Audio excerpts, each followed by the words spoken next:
The lamp in the small room at Nicopolis burned low, and the students sat on benches that had been worn smooth by other students before them, waiting for the lame old man to finish writing something on a wax tablet he held in his lap.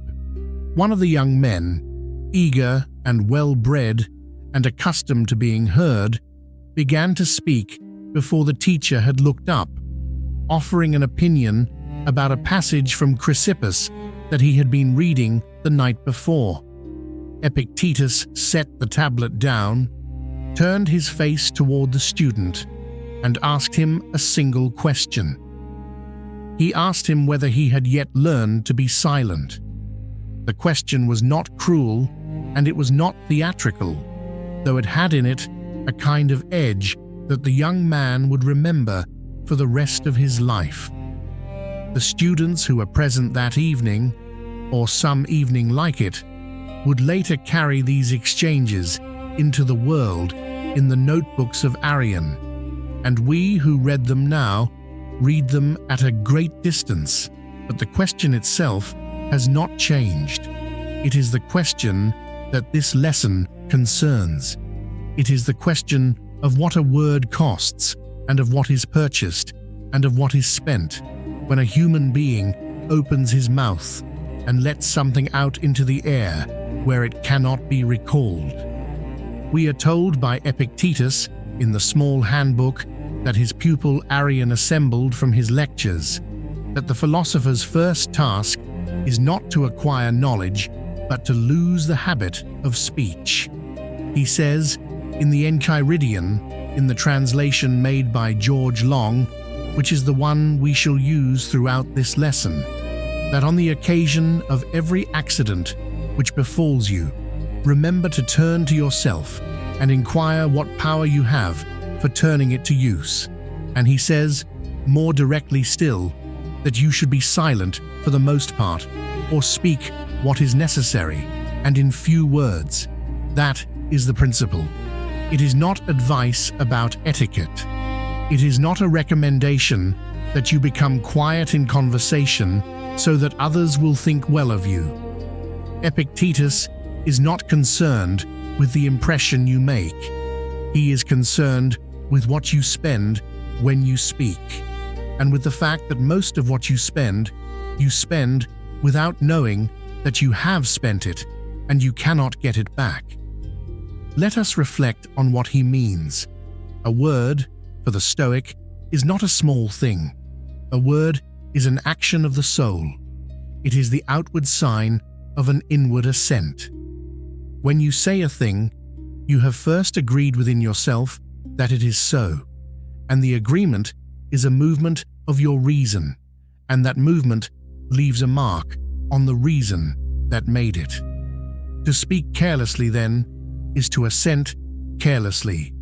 To speak much is to assent much, and the soul that assents much, without examination, without weighing, without the discipline of pausing before the breath becomes voice, is a soul that is being formed, day by day, into something it did not choose to become. The Stoics held that the human being is distinguished from the animals by logos, which is at once reason and speech. Logos is the faculty that perceives, that orders, that names, and that gives an account. To squander logos is therefore not to waste an external good. It is to corrode the very faculty that makes you what you are.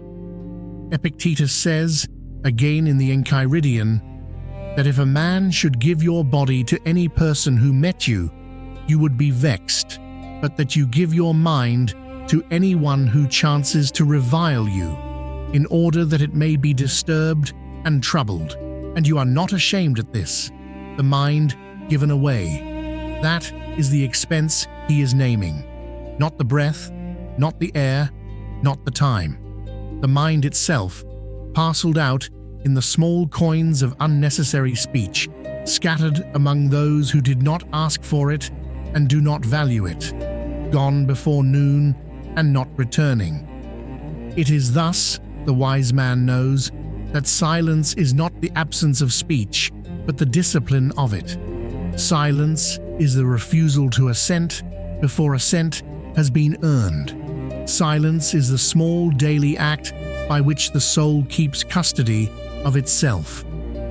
To understand why this principle mattered to Epictetus and why he taught it with such severity, one must consider who he was and where he taught and what his life had been.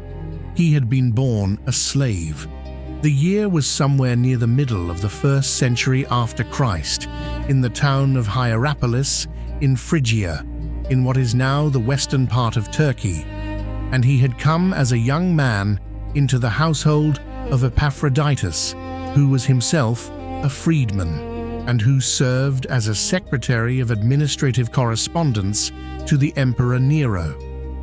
The household of Epaphroditus was therefore close to the court, and the boy who grew up in it was close to power without possessing any of it, and he learned early what it meant to live among men who could say anything they wished and have it taken as command, while he could say nothing at all without permission. We are told by the later historian Celsus and by others that his leg was injured in his youth, perhaps by his master, perhaps by accident, and that for the rest of his life he walked with difficulty and probably with pain. He does not complain of it in the Discourses. He mentions it only once, and then only as an example, when he says that lameness is an impediment to the leg, but not to the will, unless the will itself consents to be impeded. That sentence is the whole of his autobiography. While still a slave, he was permitted by a master who seems to have recognized something in him to attend the lectures of Musonius Rufus, the great Stoic teacher of the generation before his own. Musonius taught austerity, restraint, vegetarianism, and the equality of men and women in the practice of philosophy, and he taught, above all, that philosophy is not what one says about virtue, but what one does in the moments when virtue is tested.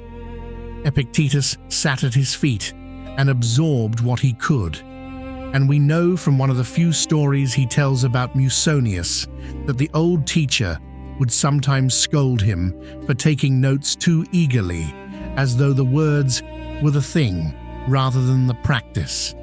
He was freed at some point after the death of Nero, in the late 60s of the 1st century, and he began to teach in Rome.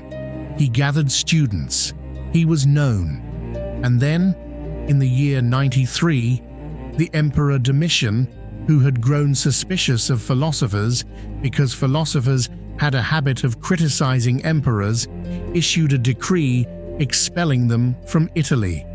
Epictetus left.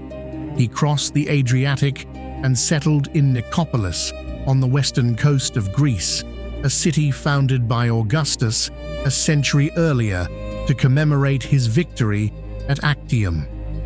There, he opened a school. The school was small. The students were mostly young men of senatorial or equestrian families who had come to Greece for a season of philosophical education before returning to careers in Roman administration. He lived simply. He owned, we are told, almost nothing: a lamp, a mat, a few clay vessels.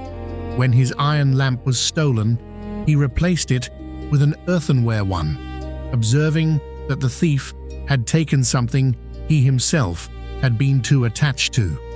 He never married. He took in his old age, the child of a friend who would otherwise have been exposed and left to die, and he raised this child with the help of a woman who came to live in the household for that purpose. He wrote nothing, so far as we know, in his own hand.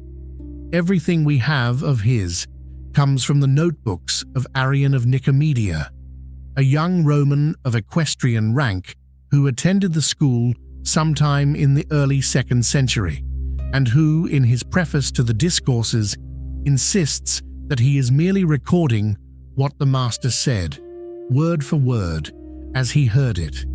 This is the man who taught that speech is expensive.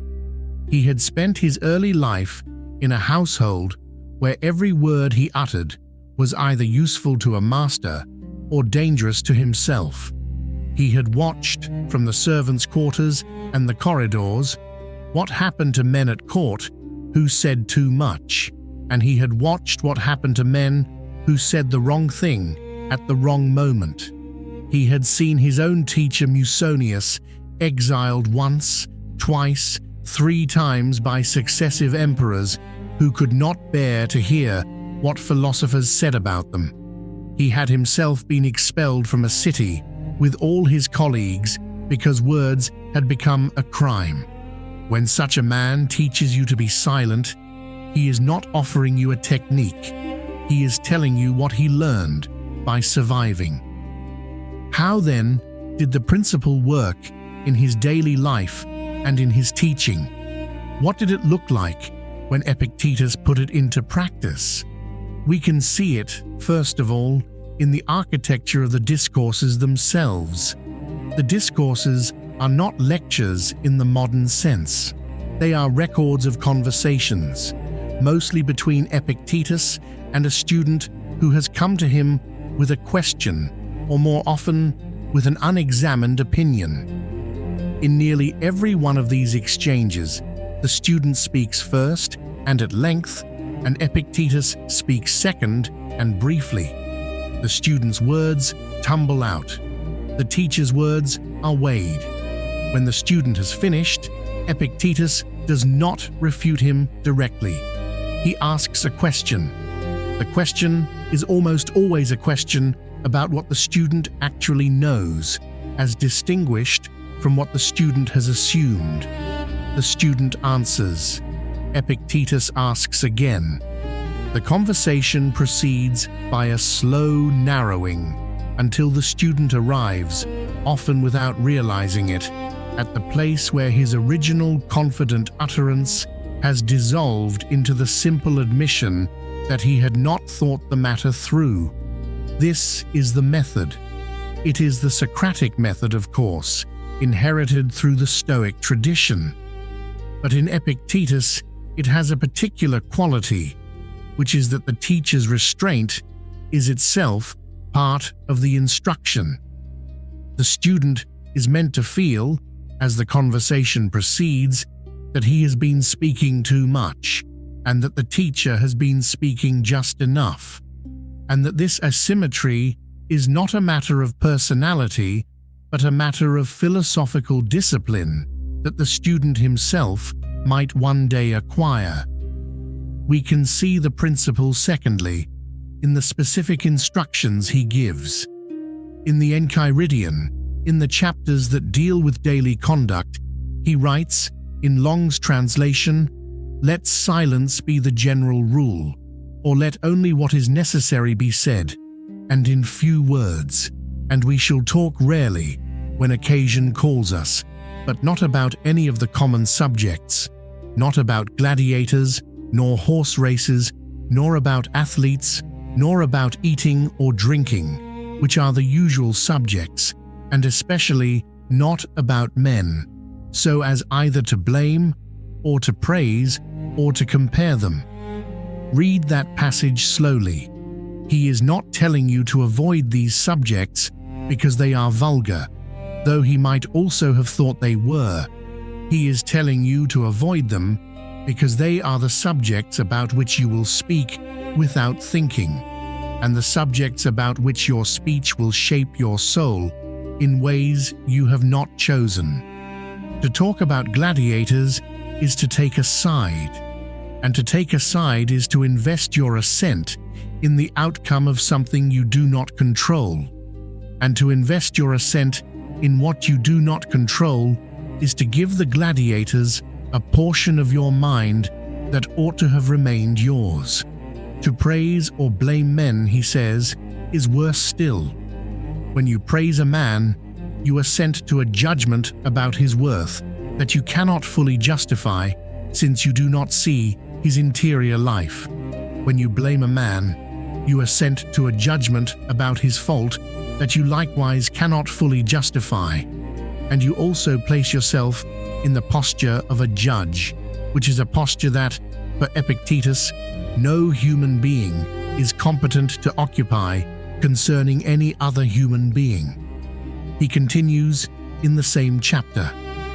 If you are able then, by your own conversation, bring over that of your companions to what is fit, but if you should happen to be left alone in the presence of strangers, be silent, be silent.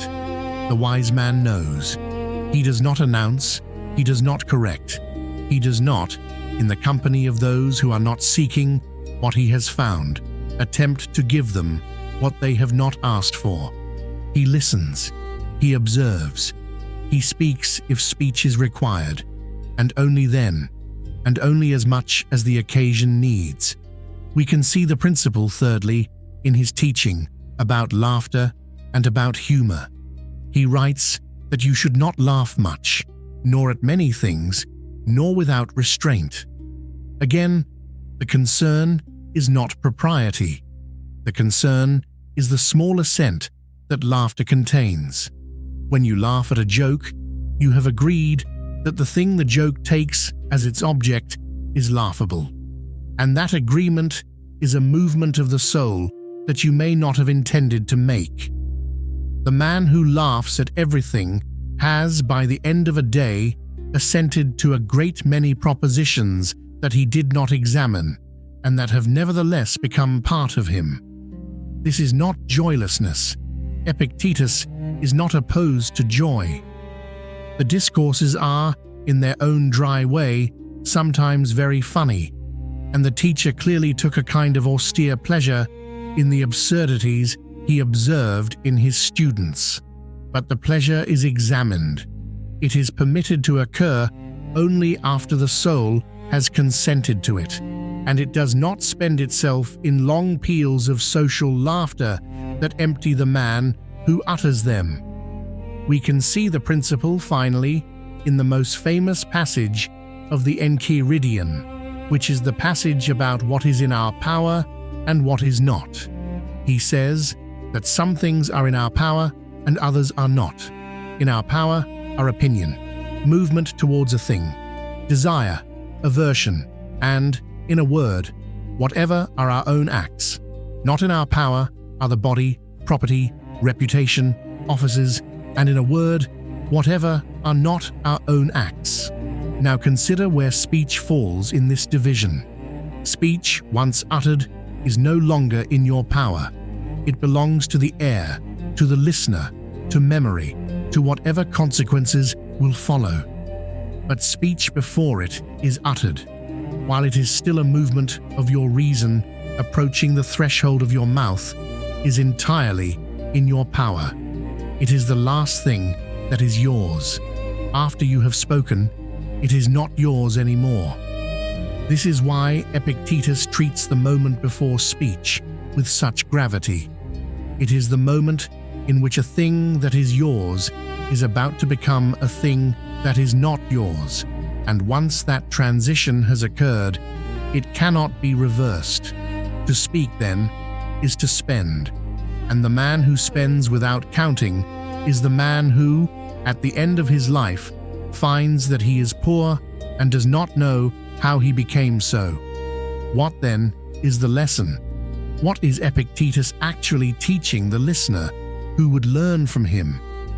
He is teaching, first, that the human being is not the sum of his utterances, but the sum of his assents.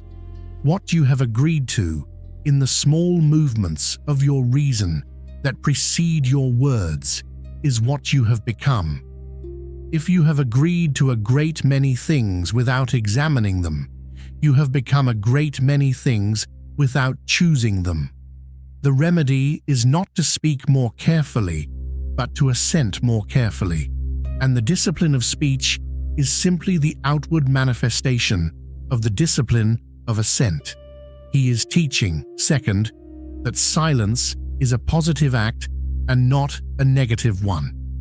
We tend to think of silence as the absence of speech, as a void that occurs, when no speech is occurring. Epictetus does not think of it this way. For him, silence is the active maintenance of custody over the faculty of speech. It is what the soul does when it refuses to spend what it has not decided to spend. A man who is silent in this way is not empty. He is full, but his fullness is contained, and the containment is itself a kind of work. He is teaching, third, that the subjects which seem most innocent to talk about are often the subjects which cost the soul most to talk about. Gossip about other men, opinions about contests, praise and blame of figures whose lives we do not know. These do not feel expensive when we engage in them, because the currency we are spending is invisible to us, but the wise man knows that the invisibility of the cost does not diminish the cost. It only ensures that we do not notice ourselves becoming poor. He is teaching, fourth, that the discipline of speech is a discipline of attention. To speak well, or rarely, or not at all, you must first be attending to what is happening. You must be aware of the impression that has arrived, the assent that is forming, the word that is approaching the threshold.